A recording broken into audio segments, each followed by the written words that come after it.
We're still doing Clinton emails. I'll come back to you, Abigail. Go ahead, Arshan. So, Judicial Watch released 10 additional pages of emails this morning. Mm-hmm. In one of them, it documents that former Secretary Clinton's then Chief of Staff Cheryl Mills was advised of a FOIA request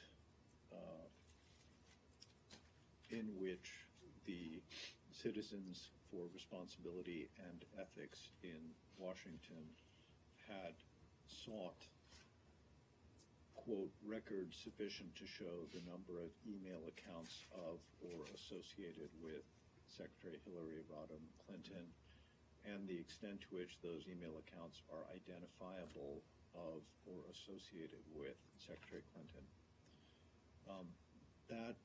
The email that Chief of Staff Mills received was sent on December the 11th, 2012, and according to the emails released, I believe she acknowledged it and said thanks in response.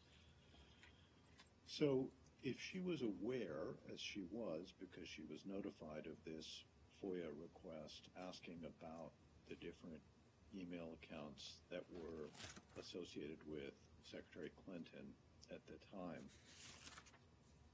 why did the department subsequently tell the Citizens for Responsibility and Ethics in Washington that there were no responsive records?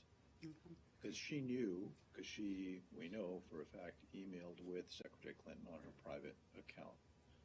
So, and we also know that she, as a lawyer, is the person who helped make the determinations on which of the emails on the private server constituted federal records and should therefore be turned over to the archives, many of which have now been made public.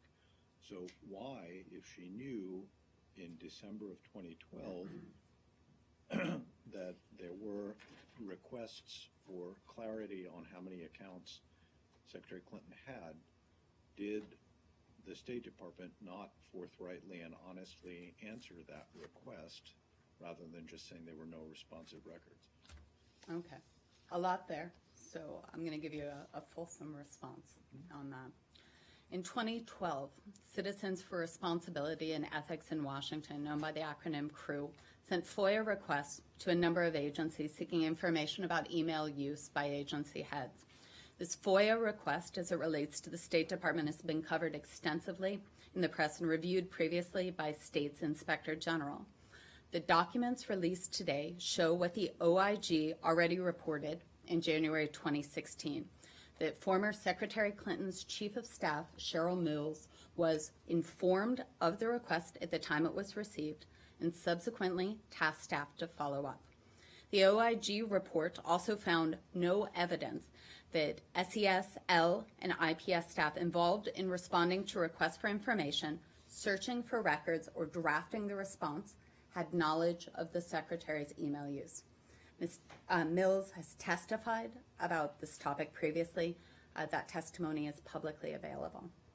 I can't speculate what may or may not been known about that email use, but I would note that the January IG report found no evidence that any senior State Department officials who exchanged emails with the Secretary reviewed the search results or approved the response to CREW.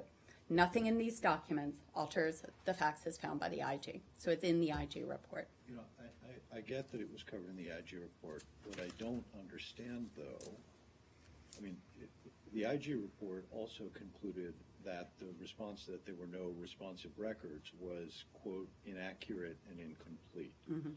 And my question goes to why someone who was aware of that specific FOIA request, who was aware of the specific request for information regarding how many email accounts the Secretary had or were associated with her, would not have disclosed to SES, L, the FOIA people, or anybody else the fact of the private server so that federal records could in fact be made available in response to the FOIA request. So I think what you're asking about is why wasn't that FOIA request amended? No, I'm not asking that. I'm asking why a person who was both in a position to know about the FOIA request and who was well aware and frequently corresponded with former Secretary Clinton on her private account did not make the existence of that account available and known to the people whose legal responsibility it was to respond honestly, accurately, and completely to a FOIA request.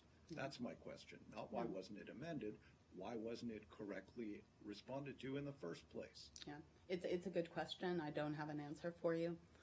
As I note, the IG found no evidence that any senior department official reviewed the search results or approved the response to Crew. What about non-senior? I have no process chart, flow chart on how that FOIA request was responded to, but it was taken a look at. The IG reported this in January 2016 and did note that result. Can I also ask back on the hiring? Yeah, I want to go to Abigail too, unless we answered. I mean, okay. essentially that. I was just going to say, I guess it just stands out that it seems like a pretty broad request. So it seems like something you would flag if the response was no records in response to that. It seems like something that a FOIA person would note is unusual, or that there might be an issue or a problem there. Again, I can't speak to process. I would note, that this was extensively covered, though, in the January 2016 IG report. Go ahead, Nick. But that didn't ultimately put any blame on Cheryl Mills, did it? That IG report? I'd refer you to the IG report really looks itself. like she was I'm not going to out. characterize the IG report. They would speak for themselves. Go ahead, Nick. You mentioned that